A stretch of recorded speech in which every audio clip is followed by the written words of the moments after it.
Hello everyone, आप सबका स्वागत है मेरे इस यूट्यूब चैनल कंसेप्चुअल कैप्सूल्स में। और आज जो हम चैप्टर पढ़ रहे हैं वो है building repair and maintenance management. इसके 3 लेक्चर पहले हो चुके हैं, ये इसका चौथा लेक्चर है। और हमने ये इस वक्त हमारी इंट्रोडक्शन चल रही थी। इंट्रोडक्शन में हमने जो टॉपिक कवर किया था लास्ट टाइम वो था सिग्निफिकेंस ऑफ मैनेजमेंट। और अब नेक्स्ट टॉपिक है what is maintenance, sorry, significance of maintenance था लास्ट टॉपिक। और अब जो हमारा टॉपिक है that is what is maintenance. Maintenance क्या है उसके बारे में पढ़ने जा रहे हैं। इसकी डेफिनेशन क्या है उसको देख लेते हैं। तो इसकी डेफिनेशन हमारी यहाँ पे लिखी है, the term maintenance comes from the French verb maintenir which connotes to hold. तो फ्रेंच वर्ड है मेंटेनर और इसका मतलब क्या होता है? इसका मतलब होता है होल्ड करना। ठीक है, तो it means to hold, keep, sustain और प्रिजर्व इक्विपमेंट, बिल्डिंग और the structure to an acceptable standard और ऑफ सर्विसिबिलिटी। तो मेंटेनेंस यहाँ पे ये बोल रहा है कि जो मेंटेनेंस है ये मेंटेनर टर्म्स फ्रेंच टर्म है मेंटेनर, वहाँ से ड्राइव किया गया है, जिसका मतलब होता है किसी चीज़ को होल्ड करके रखना, किसी चीज़ को सस्टेन करके रखना, उसको उसकी एक्चुअल जो एक्सेप्टेबल स्टैंडर्ड में होल्ड करके रखना, उसको वैसा सस्टेन करके रखना। यानी बिल्डिंग की जो एक्चुअल कंडीशन है जब आपने बनाई थी तो उसी तरीके से वैसा ही रखना। तो अगर हम रूटीन में वहाँ पे वाइट वॉश करते हैं, रूटीन में जो भी हमारी एसेंशियल पार्ट है उसको उसको सर्विस करते रहते हैं, जैसे प्लम्बिंग है, इलेक्ट्रिसिटी को अगर मेंटेनेंस उसकी साथ साथ में होती रहे तो ये सारे काम जो हैं अगर अच्छे से चलते रहें और हमारी जो बिल्डिंग है उसका भी कहीं से अगर प्लास्टर उखड़ रहा है या कहीं पे आपको लग रहा है, और साथ साथ में हर 6-6 महीने साल साल बाद अगर उसको किसी अच्छे इंजीनियर से उसको चेक करवाया जाए तो this is the part of maintenance. ठीक है, और building maintenance is there for the act of maintaining the building in its serviceable condition. अब बिल्डिंग मेंटेनेंस का क्या मतलब है? बिल्डिंग मेंटेनेंस का मतलब है बिल्डिंग को मेंटेन करके रखना उसकी serviceable condition. Serviceable service term का क्या मतलब है कि वो हमें सर्विस दे रही है, तो सर्विसेबल कंडीशन यानी एक ऐसी कंडीशन जिसमें वो हमें सर्विस दे सके। तो अच्छी कंडीशन हमेशा रहनी चाहिए। ठीक है, अगर वो अपनी कंडीशन सर्विसेबल कंडीशन में नहीं होगी तो हमें कभी सर्विस नहीं दे पाएगी।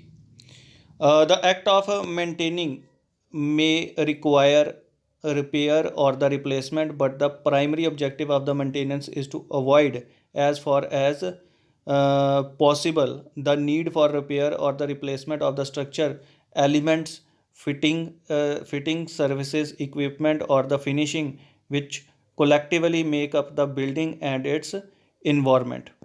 तो ये कह रहा है मेंटेनिंग में एक्ट ऑफ मेंटेनिंग जो है इसमें रिपेयर या रिप्लेसमेंट भी की जा सकती है किसी भी पार्ट की, मगर हमारा प्राइमरी पहला ऑब्जेक्टिव यही है कि हमें जितना हो सके रिपेयर या रिप्लेसमेंट को अवॉइड करना है। देखो, अगर साथ साथ में मेंटेनेंस हो रही है चीज़ की तो वो चीज़ हमें लंबी सर्विस देगी, हमें उस चीज़ को रिप्लेस करने की ज़रूरत नहीं है। ठीक है, अगर आपको कहीं पे दिख रहा है कि करोजन है, जंग लगा हुआ है, तो अगर आप मतलब उसी वक्त अगर पार्ट को रिप्लेस कर देते हो, क्योंकि एक टाइम होता है ना, मेंटेनेंस का एक समय है, अगर आप उस समय को इग्नोर कर रहे हो, अगर आप देखते हो कहीं पे प्लास्टर उखड़ रहा है और आपने उस प्लास्टर को देखकर आपने कोई एक्शन नहीं लिया, मेंटेनेंस नहीं करवाई, तो उसके बाद क्या होगा? थोड़े समय बाद वो प्लास्टर और बड़ा होता जाएगा। प्लास्टर के साथ साथ धीरे धीरे धीरे धीरे आपको मतलब वो जो आपकी डेकोरेशन है वो बढ़ती जाएगी। और हो सकता है एक ऐसा समय आ जाए जिस समय पे अगर आपने ज़्यादा इग्नोर किया तो आपको उस पार्ट को रिप्लेस ही करना पड़ेगा या तो रिपेयर करना पड़ेगा। तो या फिर अगर रिपेयर वाला टाइम भी आपने खो दिया तो फिर उसके बाद उसको रिप्लेस करना पड़ेगा। तो अलग अलग टाइम आता है, पहले मेंटेनेंस होती है, अगर मेंटेनेंस को इग्नोर किया तो फिर रिपेयर करना पड़ेगा, अगर रिपेयर वाला टाइम भी गया तो फिर रिप्लेस करना पड़ेगा। तो मेंटेनेंस में तो वो है कि उसको अपनी उसमें आपको शेप में रखना है, उसको साथ साथ में उसकी सर्विस करते रहना है। तो ये थी हमारी मेंटेनेंस के बारे में। अगर आपसे कोई पूछता है व्हाट इज़ मेंटेनेंस, और मेंटेनेंस पूछी जा सकती है। नेक्स्ट हमारा आ जाता है, next topic is are objectives of the maintenance.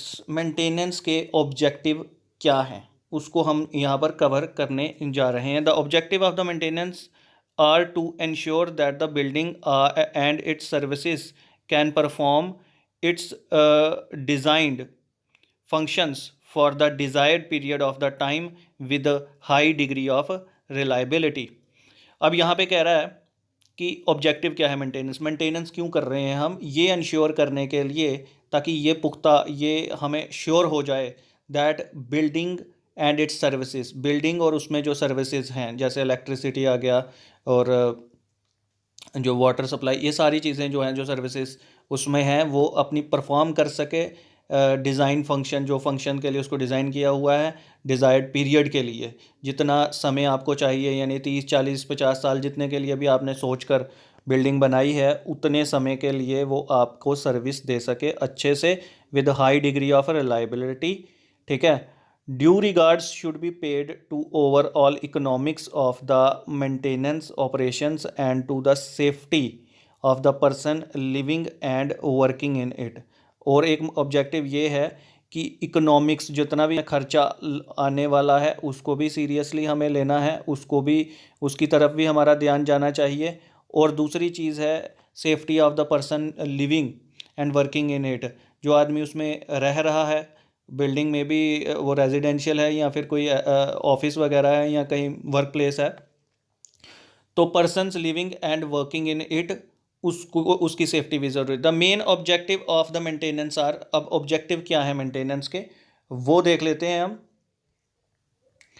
तो ऑब्जेक्टिव हमारा सबसे पहला है to preserve the building in its services in good serviceable condition, तो उसको प्रिजर्व करके रखना है हमें, जिस तरह से है वैसा ही बना कर रखना है कि वो अच्छी सर्विस हमें दे सके, सर्विसेबल कंडीशन में हमें रखना है। To restore the buildings and its services in its original standard when deterioration occurs due to any reason। deterioration होता है धीरे धीरे उसका ख़राब होना, तो ये यहाँ पे कह रहा है रीस्टोर करना बिल्डिंग को उस and its services in its original standard, उसके ओरिजिनल स्टैंडर्ड में उसको रीस्टोर कर लेना।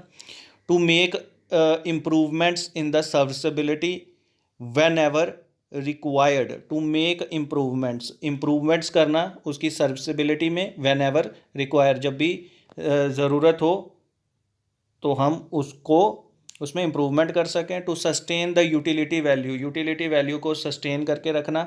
To prevent and slow down the rate of deterioration of the structure, तो प्रिवेंट करना या स्लो डाउन करना रेट ऑफ डेटोरेशन, जिस रेट से डेटोरेशन हो रही है, डेटोरेशन फास्ट हो रही है स्लो हो रही है, हमें उसको स्लो कर देना है, स्लो डाउन कर देना है। ठीक है। मेंटेनेंस से हम उसको कम कर देते हैं। ठीक है। मेंटेनेंस का ये नहीं है कि आगे जाके डेटोरेशन नहीं होगी, डेटोरेशन तो होगी, लेकिन जब आप मेंटेन करते जाओगे साथ साथ में तो वो चीज़ जो है उसका अफेक्ट जो है मतलब स्लो डाउन हो जाएगा, उसको लंबा समय लगेगा अफेक्ट करते हुए, क्योंकि उम्र के साथ एज के साथ स्ट्रेंथ में भी स्ट्रेंथ कम हो जाती है और वेदरिंग एजेंसीज जो हैं वो भी अफेक्ट करती हैं। मटेरियल के बारे में तो आप पढ़ ही रहे थे स्ट्रक्चरल मैकेनिक्स में। ठीक है। स्ट्रेंथ ऑफ मटेरियल में कि मटेरियल जो है उसकी क्या क्या प्रॉपर्टीज़ हैं, प्रॉपर्टीज़ को फ़र्क पड़ता है टाइम के साथ। हमारा शरीर है, हमारी बॉडी है, इसे भी समय के साथ इसकी जैसे जैसे एज बढ़ती जाएगी तो हमारी बॉडी जो है उसमें भी चेंजेस आप देख सकते हो। और एक्सटर्नल एजेंसीज जो होती हैं, ठीक है, बाहर की वेदरिंग एजेंसीज वो अफेक्ट डालती हैं। ठीक है। हमें बुखार आ जाता है या किसी तरह का भी कुछ भी, तो अफेक्ट चेंजेस ये इस दुनिया का दस्तूर है जो होगा ही होगा। To enhance serviceability of the structures, और एनहेंस हो गया इसको बढ़ाना, सर्विसेबिलिटी को इम्प्रूव करना भी मेंटेनेंस का ही एक पार्ट है। To avoid crisis maintenance by regular and the planned maintenance program, crisis maintenance को अवॉइड करना है रेगुलर और प्लान मेंटेनेंस प्रोग्राम के साथ। एक प्रोग्राम रखो, एक प्रोग्राम बना के रखो, रेगुलर और प्लान्ड होना चाहिए, यानी जो भी है 1 साल बाद करनी है, 1.5 साल बाद करनी है, कब करनी है, और उसी प्लानिंग के हिसाब से आपने चलना, और उसके लिए अलग से आपको फंडिंग जो है वो अवेलेबल रखनी पड़ेगी। अब ये बड़ी अच्छी चीज़ है method. There are 2 types of basic methods of maintenance, 2 तरीके होते हैं basic methods of maintenance by which the above objective of the maintenance can be achieved. तो दो टाइप्स बताई हुई हैं of basic methods of maintenance. पहला आ जाता है आपका कोरेक्टिव मेंटेनेंस और दूसरा है प्रिवेंटिव मेंटेनेंस। अब क्या हो गया, आपने एक कहावत सुनी हुई है, prevention is better than cure. ठीक है, ये वही चीज़ यहाँ पे डिस्क्राइब कर रहा है। अब प्रिवेंशन क्या होती है और क्योर क्या होती है। प्रिवेंशन होती है किसी चीज़ को बचा कर रखना, यानी अगर हम हेल्थ कॉन्शियस हैं, हम एक्सरसाइज करते हैं, खाना उसी हिसाब से लेते हैं, तो we are preventing us from any kind of disease या इलनेस, किसी भी इलनेस या डिसीज़ से अपनी बॉडी को बचा रहे हैं, दैट इज़ द प्रिवेंशन। यानी किसी तरह का ऐसा आप रेमेडियल मेजर ले लीजिए तो आप बचे रहेंगे। और एक होता है cure, prevention is better than cure. तब होती है, क्योरिंग तब की जाती है, तब आप क्योर होते हो जब आप बुखार हो चुका है या आप बीमारी आपको हो चुकी है और उससे अब आप अपना इलाज करवा रहे हो, उससे बच रहे हो। अब मेंटेनेंस का भी यही है, बिल्डिंग को मेंटेन करना। मेंटेनेंस का मतलब हो गया, एक हो गया करेक्टिव मेंटेनेंस, एक हो गया प्रिवेंटिव। प्रिवेंटिव का मतलब उसको बचा के रखना है कि उसको कोई बीमारी ना लगे या उसमें मतलब डेटोरेशन किसी तरीके की ना हो। करेक्टिव मेंटेनेंस का मतलब हो गया कि अब उसको हो चुकी है, अब उसको मतलब जब हो चुका वाला पीरियड है उसके बाद क्या करना है। तो देखते हैं इसमें क्या ये आगे बोल रहा है। The first method is the common और usual method to carry out the repair and the rehabilitation when an item fails और when it falls below the level of the acceptable standard. तो पहला मेथड जो है corrective maintenance जो है, ये तो कॉमन मेथड है, क्योंकि इसमें आप रिपेयर या रिहेबिलिटेशन जो कर रहे हो ये तब कर रहे हो जब मटेरियल जो है वो फेल हो चुका है, अपने एक्सेप्टेबल स्टैंडर्ड से नीचे आ चुका है, उसके बाद आप उसको रिपेयर कर रहे हो या रिहेबिलिटेट कर रहे हो। This method is known as the corrective maintenance. इस मेथड को हम करेक्टिव मेंटेनेंस के नाम से जानते हैं। और एग्जाम्पल के तौर पे corrosion maintenance, repair of the cracks etcetera. अब करोजन आ चुकी है, जंग लग चुका है, उसको मेंटेन करना है, और रिपेयर ऑफ द क्रैक्स को रिपेयर करना है etcetera. The second method is to intervene in the life cycle of each item immediately before it is expected to deteriorate in its health and to restore it to an acceptable standard of the health. This is known as the preventive maintenance. Example, protective coatings, waterproofing, membrane etc. दूसरा method preventive maintenance जो है वो तब की जाती है जब आपको लग रहा है कि अब यहाँ पर डेटोरेशन हो सकती है, होने वाली है, समय हो चुका है, तो उसके हिसाब से आपको पहले ही प्रिवेंटिव मेजर्स लेने पड़ते हैं। प्रोटेक्टिव कोटिंग्स आप पेंट कर देते हो, ठीक है। वाटर प्रूफिंग मेम्ब्रेन का इस्तेमाल किया जाता है कि बीच में सिलन वगैरह ना आ जाए। Corrective maintenance often warrants no action until failure occurs, and then repair of the or replacement becomes a matter of urgency.